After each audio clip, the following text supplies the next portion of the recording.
Hello guys, welcome back to our channel. This is Priyanka Panchal here. आज का जो topic है हमारा स्ट्रक्चर ऑफ इंटेलिजेंस, जिसको दिया था जेपी गिलफर्ड ने, जिसको हम बोल सकते हैं, जिसके नाम की जो फुल फॉर्म है वो है जॉय पॉल गिलफर्ड। तो इन्होंने ये क्या दिया था, स्ट्रक्चर ऑफ इंटेलिजेंस इन्होंने दिया था। आज हम इसको ही डिस्कस करेंगे। जो ये इंटेलिजेंस का जो टॉपिक्स थे, जो हमारे unit structure, uni factor, multi factor, group factor etcetera, जो भी हमने डिस्कस किया था, थर्नस्टोन की थ्योरी है ना, थॉर्नडाइक की थ्योरी, हमने ये सारा डिस्कस किया। तो आज हम जेपी गिलफर्ड की जो थ्योरी है स्ट्रक्चर ऑफ इंटेलिजेंस, आज हम इसको डिस्कस करेंगे। तो जो ये स्ट्रक्चर ऑफ इंटेलिजेंस है, इसको हम क्या बोलते हैं, SIO के नाम से भी फेमस है, मीन्स स्ट्रक्चर ऑफ इंटेलिजेंस। और इसको क्या बोलते हैं, और इसको 3D मॉडल भी थ्री डी भी बोलते हैं। 3D means dimension.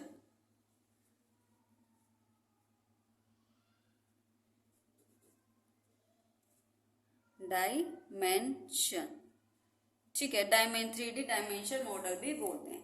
जो ये जेपी गिलफर्ड थे, ये एक अमेरिकन साइकोलॉजिस्ट थे। क्या थे ये? अमेरिकन साइकोलॉजिस्ट थे।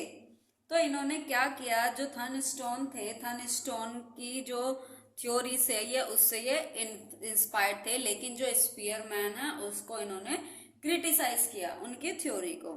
सेकंड, इन्होंने क्या करा बताया, इन्होंने जो कन्वर्जेंट थिंकिंग होती है और जो डाइवर्जेंट थिंकिंग होती है, उसमें इन्होंने क्या किया, उसमें डिस्टिंग्विश किया, मीन्स डिफरेंस बताया कि जो कन्वर्जेंट थिंकिंग कन्वर्जेंट थिंकिंग और डाइवर्जेंट थिंकिंग में क्या डिफरेंस है।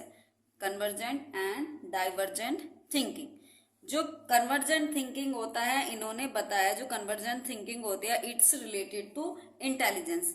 ये किससे रिलेटेड है? ये इंटेलिजेंस से रिलेटेड है, जो हमारे लॉजिक्स पे होता है, क्या करता है। और जो इंटेलिजेंस किस पे होती है? हमारी लॉजिक्स पे होता है, ठीक। और जो ये डाइवर्जेंट थिंकिंग है, डाइवर्जेंट थिंकिंग को इन्होंने क्या कहा, जो ये हमारी रिलेटेड होती है, related to creativity. Divergent thinking is related to creativity, and creativity is related to imagination. किससे? इमेजिनेशन से हमारा रिलेटेड होता है। और जो ये हमारा जो कन्वर्जेंट थिंकिंग होता है, कन्वर्जेंट थिंकिंग में क्या होता है, only one solution. For example, अगर हम पूछे जो भारत हुआ था उसको आजादी कब मिली थी, किस ईयर में उसको आजादी मिली थी, तो आप बोलोगे 1947, ठीक है। तो मीन्स क्या हो रहा है, आप इसमें क्या कर रहे हो, मैंने थिंकिंग से आप क्या आ रहे हो, एक कन्वर्जेंट हो रहे हो, मीन्स सोच, काफी सारे सोच लगा के, थिंकिंग लगा के आप एक डायरेक्शन में आ रहे हो। बट डाइवर्जेंट थिंकिंग में क्या है, अगर मैं बोलूं आपको किसी भी टू नंबर्स को जोड़कर 5 आपको बनाना है, मतलब कि कोई भी टू वंस, मतलब कि फॉर एग्जाम्पल मैं बोलूं कि आपका जो आंसर है वो 5 आना चाहिए, मैं आपको एक एडिशन दे रही हूं, लेकिन कोई भी आप नंबर ले सकते हो, लेकिन उसका जो सॉल्यूशन है आंसर में क्या आना चाहिए, उसका 5 आना चाहिए। तो कोई बच्चा बोलेगा कि मैम 2+3 इज इक्वल टू क्या होता है, 5 होता है, ठीक है, राइट। कोई बोलेगा कि 4+1 3 होता है, सॉरी 5 होता है, राइट।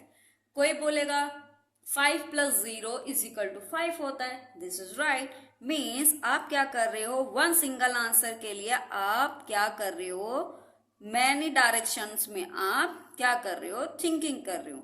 काफी सारे डायरेक्शन में आप क्या कर रहे हो, you are thinking in the difference direction, ठीक है। तो ये हमारा क्या होगा, डाइवर्जेंट थिंकिंग होगा, ठीक।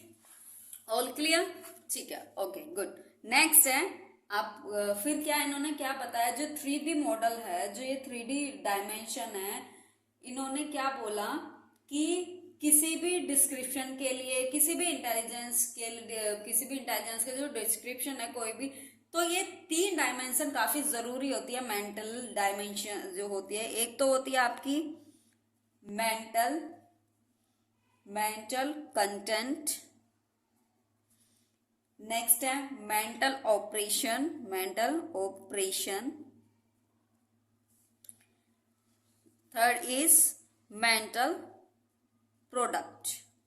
अब इन्होंने क्या बोला, जो ये मेंटल कंटेंट होता है ये क्या कितने होता है, ये 5 होते हैं। और मेंटल ऑपरेशन कितने होते हैं, ये हमारे 6 होते हैं।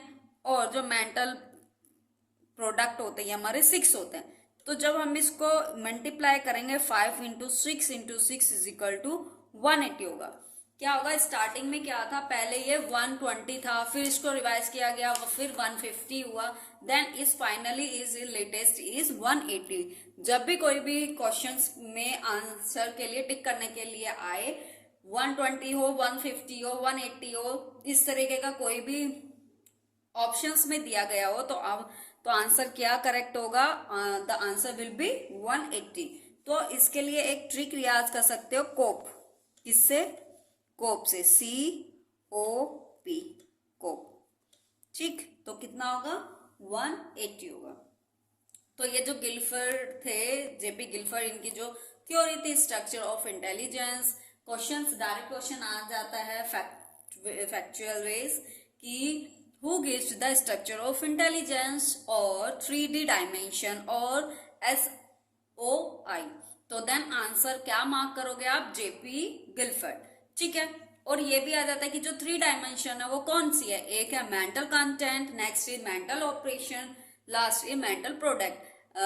तो then we can learn and remind this 3D dimension according to trick which is cope. ठीक है, क्या है वो, कोप।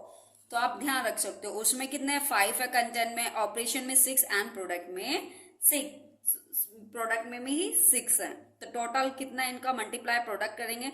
अब कंटेंट होता है क्या है, कंटेंट होता है हमारा मेमोरी से रिलेटेड, ऑपरेशन क्या होता है, प्रक्रिया होता है, प्रोडक्ट क्या होता है, इनका सम, इनका प्रोडक्ट। ठीक है, तो ये था जो हमारा ये आज कंप्लीट, ये वाला टॉपिक कंप्लीट हो गया है। अब जैसा आप लोगों को पता है, बिहार की भी वैकेंसीज निकली हुई हैं, चंडीगढ़ में चंडीगढ़ की भी आज प्राइमरी टीचर्स की जो टीचर्स की वैकेंसी निकली हैं, तो उसके लिए भी ये टॉपिक्स काफी आपके इम्पोर्टेंट होंगे। ये DSSB के लिए ही नहीं है, ये आपके किसी भी टीचिंग एग्जाम में CDP जो आएगी उसके लिए इम्पोर्टेंट है। ठीक है, तो आप उसके लिए भी इसको देख सकते हो। अगर आप लोगों को क्लास अच्छी लगी है तो please share the and like the video, and नए हो तो please subscribe the channel. Take care. Okay, bye bye.